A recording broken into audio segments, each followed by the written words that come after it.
নমস্কার। 2024 লোকসভা নির্বাচনকে কেন্দ্র করে আমাদের রাজ্যে বিজেপি এবার রেকর্ড সংখ্যক ভোটে জিততে চলেছে। গতবারের তুলনায় কোন কোন লোকসভা কেন্দ্রে রেকর্ড সংখ্যক ভোটে এবার বিজেপি জিততে চলেছে পুঙ্খানুপুঙ্খভাবে বিশ্লেষণ 100% মিলে যাবে। ডায়মন্ড হারবার লোকসভা কেন্দ্রে অভিষেক ব্যানার্জি রেকর্ড সংখ্যক ভোটে, উত্তর পূর্ব ভারতে রেকর্ড সংখ্যক ভোটে জিততে চলেছে অভিষেক ব্যানার্জি ডায়মন্ড হারবার লোকসভা কেন্দ্রে টিএমসির প্রার্থী। এবং আমাদের রাজ্যে রেকর্ড সংখ্যক ভোটে কোন কোন লোকসভা কেন্দ্রে বিজেপি জিততে চলেছে আপনারা দেখুন।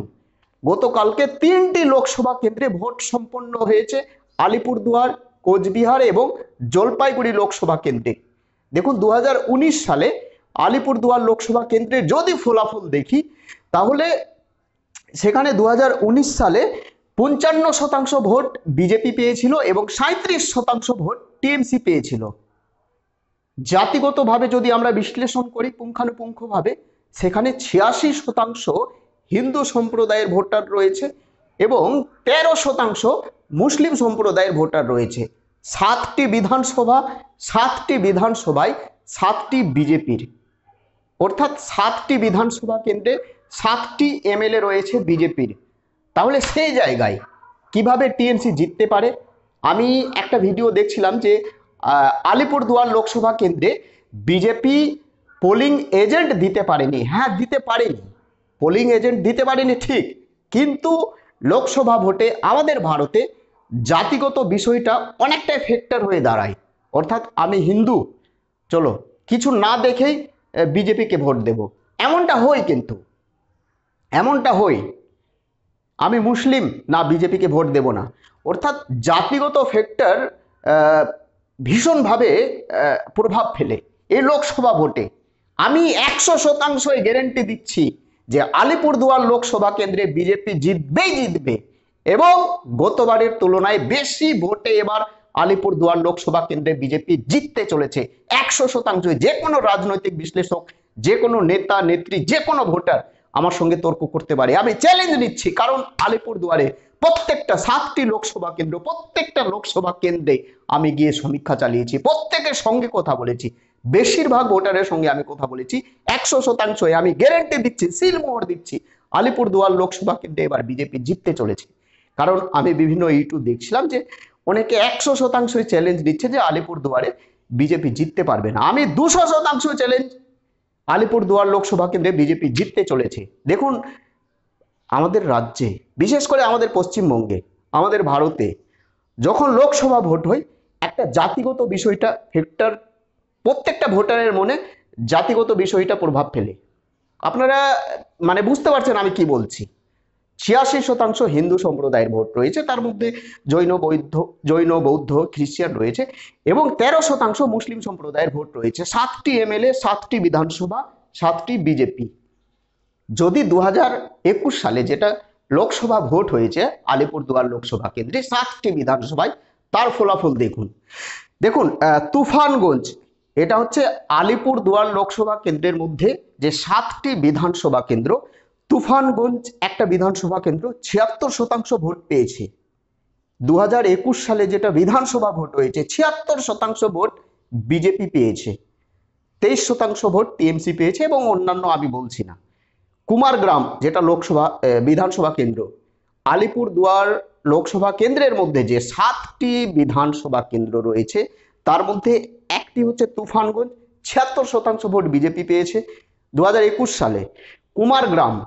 কুমারগ্রাম বিধানসভায় 60% ভোট বিজেপি পেয়েছে, 38% ভোট টিএমসি পেয়েছে 2021 সালের ফলাফল।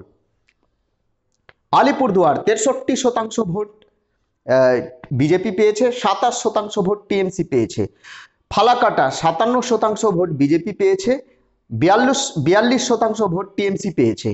এবং নাগরকাটা এবং মাদারিহাট এই যে বিধানসভা কেন্দ্র 81% ভোট বিজেপির খাতায় গিয়ে পড়েছে। আমি বিধানসভার ফলাফল বলছি।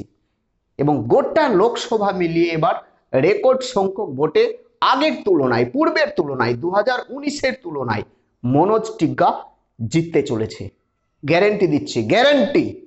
আমি আসছি এবার কোচবিহার লোকসভা কেন্দ্র। কোচবিহার লোকসভা কেন্দ্রে 7টি বিধানসভা রয়েছে, 7টির মধ্যে 6টি এমএলএ হচ্ছে বিজেপির এবং 1টি এমএলএ হচ্ছে টিএমসির। সেখানে শিডিউল কাস্ট অর্থাৎ হিন্দু সম্প্রদায়ের মধ্যে যে একটি জাতি শিডিউল কাস্ট 50% ভোটার রয়েছে। যদি কোচবিহার লোকসভা কেন্দ্রে আমি যদি বলি হিন্দু ভোটার কত রয়েছে, আমি শতাংশের হারে বলছি 74% হিন্দু ভোটার রয়েছে এবং 25% মুসলিম ভোটার রয়েছে এবং 1% অন্যান্য। ক্লিয়ার? 7টি বিধানসভা, 6টি বিজেপির এমএলএ, 1টি টিএমসির এমএলএ।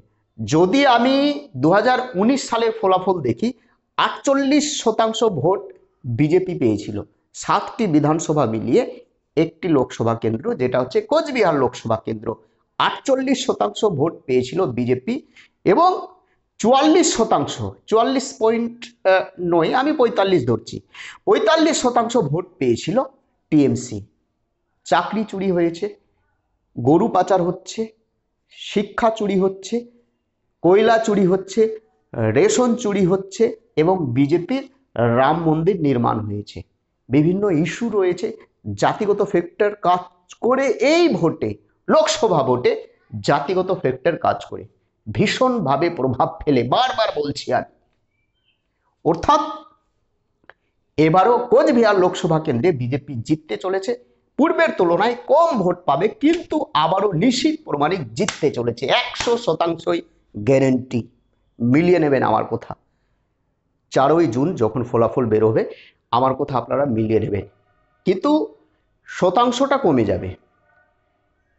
এবার আমি আসছি জলপাইগুড়ি লোকসভা কেন্দ্রে 7টি বিধানসভা রয়েছে, 7টির মধ্যে 3টি মাত্র এমএলএ রয়েছে বিজেপির, 4টি এমএলএ রয়েছে টিএমসির। খানিকটা সংশয় রয়েছে এই লোকসভা কেন্দ্রে, গায়ের জোরে কিছু বলছি না, খানিকটা সংশয় রয়েছে। কিন্তু হিন্দু ভোটার রয়েছে জলপাইগুড়ি লোকসভা কেন্দ্রে 85% হিন্দু ভোটার রয়েছে এবং মুসলিম ভোটার রয়েছে 13%, আদার্স বাদ বাকিটা। 7টি বিধানসভা কেন্দ্র এবং বিজেপি 2019 সালে 51% ভোট পেয়েছিল লোকসভা ভোটের ক্ষেত্রে। 2019 সালে 44% ভোট পেয়েছিল টিএমসি। এবার আপনারা বলুন জিততে পারবে কি বিজেপি? টিএমসি সেখানে জিততে পারবে?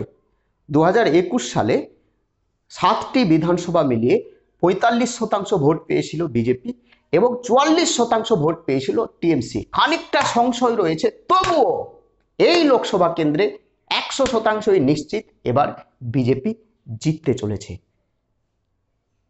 দ্বিতীয় দফায় দার্জিলিং, রায়গঞ্জ এবং সুকান্ত মজুমদার লড়ছে। 3টি লোকসভা কেন্দ্রে ভোট রয়েছে। 1টি লোকসভা কেন্দ্র দার্জিলিং লোকসভা কেন্দ্র, সেখানে রাজু বিস্তা আবার রেকর্ড সংখ্যক ভোটে জিততে চলেছে। রায়গঞ্জ লোকসভা কেন্দ্রে টিএমসি জিতবে, সুকান্ত মজুমদার নাও জিততে পারে, সেখানে হাড্ডাহাড্ডি লড়াই চলছে। আপনারা কমেন্ট করে জানাবেন। আমি পুঙ্খানুপুঙ্খভাবে একেবারে চুলচেরা বিশ্লেষণ, বিভিন্ন তথ্য আপনাদের সামনে রেখে সমীক্ষা চালিয়েছি এবং প্রত্যেকটা লোকসভা কেন্দ্রে আমার ক্যামেরাম্যান এবং আমরা গিয়ে কথা বলে তাদের মতামত নিয়ে আপনাদের সামনে সমস্ত বিষয়গুলো তুলে ধরলাম। 3টি লোকসভা কেন্দ্রে 100%ই বিজেপি জিতছে। আপনারা কমেন্ট করে জানাবেন।